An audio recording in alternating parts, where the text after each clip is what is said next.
আসসালামু আলাইকুম বন্ধুরা।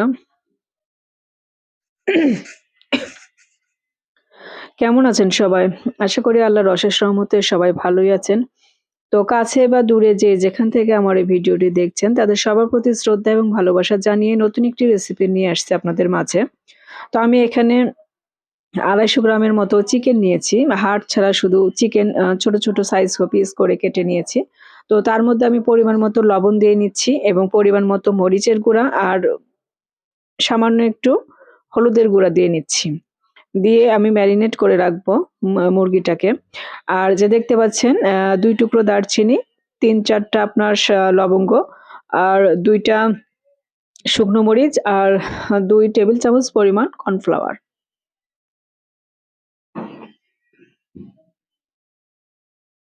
এখন যে লবঙ্গ, দারচিনি এবং দেখতে পেলেন আপনার শুকনো মরিচ আর তার সঙ্গে কিছু গোলমরিচ আমি একসঙ্গে ব্লেন্ডারে ব্লেন্ড করে নিবো। তো সেটা আমি অফ ক্যামেরায় করে নিয়েছি। এখন আমি একে, একে মসলাগুলো দিয়ে নিচ্ছি। এখন আমি দিয়ে নিচ্ছি সেই গুঁড়ো করা মসলা থেকে ১/২ চা চামচ পরিমাণে মসলা। আর ১/২ চা চামচ পরিমাণ দিয়ে দিচ্ছি সাদা এলাচের গুঁড়া।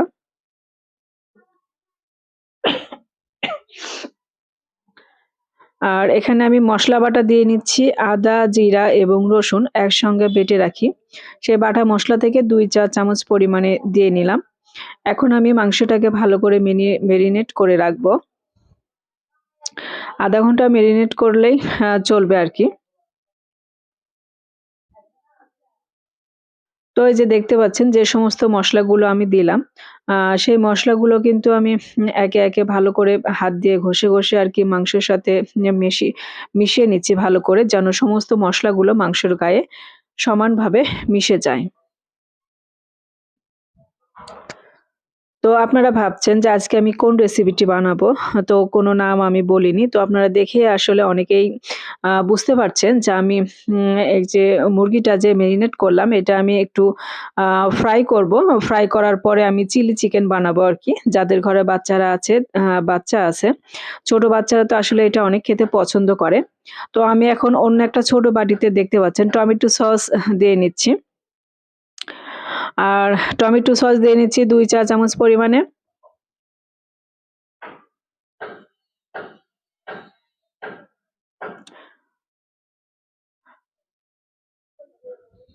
এরপর আমি দিব চিলি সস।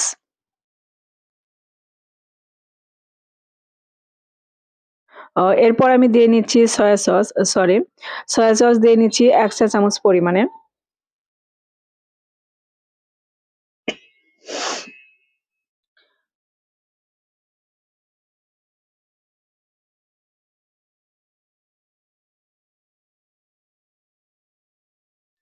আর সামান্য একটু দিয়ে দিলাম চিনি মানে চা চামচের ৪ ভাগের ১ ভাগ দিয়ে নিচ্ছি চিনি।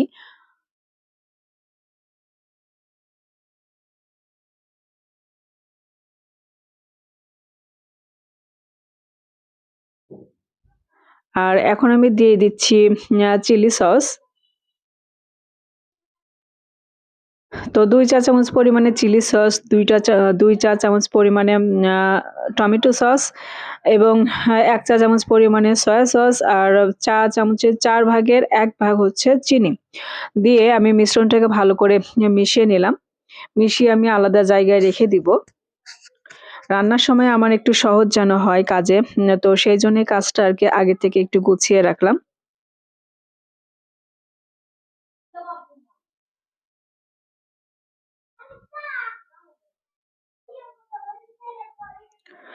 আর এখন আমি দিয়ে নিচ্ছি কর্নফ্লাওয়ার। কর্নফ্লাওয়ারটা আসলে আপনার গ্রেভিটা অনেকটা ঘন করার কাজে আসবে আরকি। তো কর্নফ্লাওয়ার আমি দিয়ে দিলাম এখানে ১.৫ চা চামচ পরিমাণে। তবে বেশি দিলে কি বেশি আঠালো ভাব চলে আসে তো তখন খেতে ভালো লাগবে না। তো তার জন্য আমি এখানে ১.৫ চা চামচ পরিমাণে দিয়ে নিলাম। দিয়ে ভালো করে মিশিয়ে রেখে দিব আরকি। এই যে দেখতে পাচ্ছেন আমি সামান্য একটু পানি দিয়ে নিচ্ছি।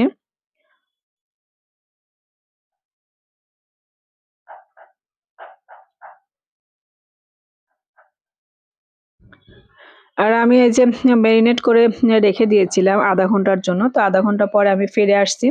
তারপরে আমি এখন একটু দিয়ে নিচ্ছি ১ ফালি লেবুর রস। লেবুর রস কারো ঘরে যদি না থাকে তাহলে আপনারা ১ চা চামচ পরিমাণে ভিনেগার দিতে পারেন। ভিনেগার অথবা লেবুর রস যেকোনো একটা দিলেই চলবে। তো আমি আজকে লেবু যেহেতু আমার বাসায় আছে, তো ১ ফালি লেবুর রসটাই দিয়ে নিলাম। আর এখন আমি দিয়ে নিচ্ছি ১ টা ডিম।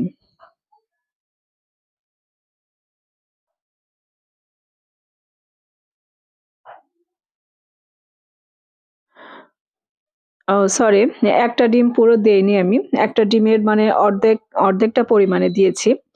মানে বেশি ১ টা ডিম যদি দিতে যাই তাহলে এই মাংসটা বেশি পানি হয়ে যাবে, নরম হয়ে যাবে।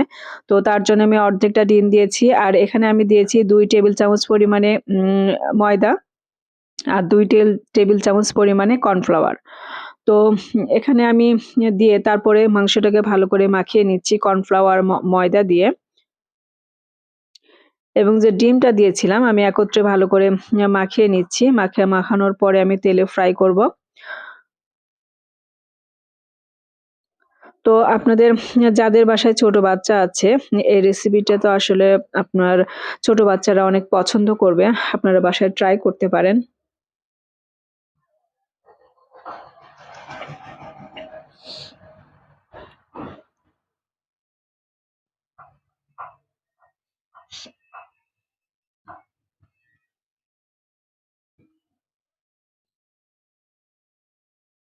আর এই যে আমি এখানে পরিমাণ মতো কড়াইতে তেল দিয়ে নিয়েছি। তেল দেওয়ার পরে তেলটা একটু গরম করে নিয়েছি। গরম করার পরে যে তেলে একে একে আমি ছেড়ে দিচ্ছি এই চিকেনগুলো। চিকেনগুলো এখন একটু ব্রাউন করে গোল্ডেন ব্রাউন করে আরকি আমি একটু তেলে ভেজে নেব। এটা হবে এরকম যে ভিতরে একটা জুসিনেস ভাব থাকবে এবং উপরে যেহেতু আমি কর্নফ্লাওয়ার দিয়েছি তাই মচমচে একটি ভাব আসবে।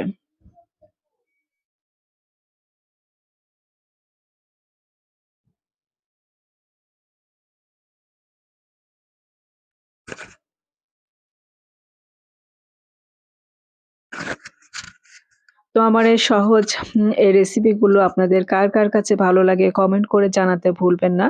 আর কারো কাছে যদি এতটুকু হলেও কিছু ভালো লেগে থাকে কোনো অংশ তাহলে প্লিজ একটা সাবস্ক্রাইব করবেন এবং বেল আইকনে ক্লিক করে রাখবেন যেন পরবর্তী ভিডিও ছাড়ার সঙ্গে পৌঁছে যায় সবার আগে আপনার কাছে। আর যারা অলরেডি আমাকে সাবস্ক্রাইব করেছেন, সাপোর্ট দিয়েছেন তাদেরকে আসলে অসংখ্য ধন্যবাদ। আপনাদের ভালোবাসা এবং সাপোর্ট পেয়ে আমি আজ এই পর্যন্ত আমার এই ছোট্ট চ্যানেলটা এই পর্যন্ত এসেছে। তো আপনাদের সহযোগিতায় আসলে আমি অনেক দূর যেতে চাই। এই YouTube প্ল্যাটফর্মে এই রেসিপির চ্যানেলটা আমি একবার মনে করেছিলাম যে ছেড়ে দিব। কিন্তু আপনাদের ভালোবাসা এবং একটু করে ভালোবাসা এবং আ কিছু কমেন্ট পাই যার কারণে আমার মনে আরো উৎসাহ জাগে।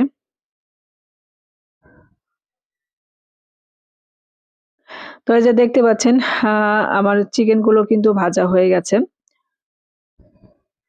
আমি একটু মচমচা করেই ভেজে নিয়েছি। আপনারা যদি একটু কালারটা হালকা রাখতে চান তাহলে এর আগেই আ নামিয়ে নিতে পারেন। আমি যেহেতু একটু লাল করে ভেজে নিয়েছি, একটু মচমচে হবে আরকি।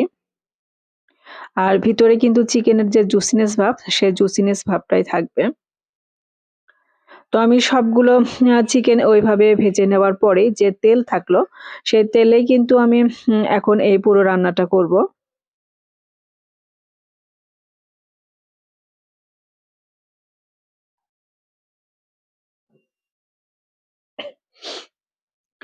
সেই তেলে কিন্তু আমি দিয়ে দিলাম রসুন কুচি। এখানে দেশি রসুন কুচি হলে একটা গোটা দিবেন। আর যদি বড় সাইজের রসুনগুলো যে থাকে, বড় কোয়া রসুনগুলো, সেখানে আপনার ৪ থেকে ৫ টা কোয়া কুচি করে দিলেই আরকি চলবে।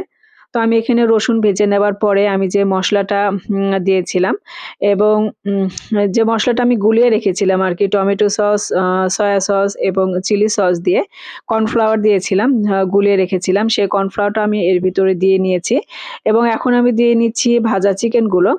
দেওয়ার পরে এই যে গ্রেভিটা যখন ঘন হয়ে আসবে, বলক চলে আসবে এ পর্যায়ে কিন্তু এই যে চিলি চিকেনটা মাখিয়ে নিবেন। জাস্ট এভাবে মাখা, মাখা করে নিবেন। তাহলে আমার কাছে বেশি ভালো লাগে।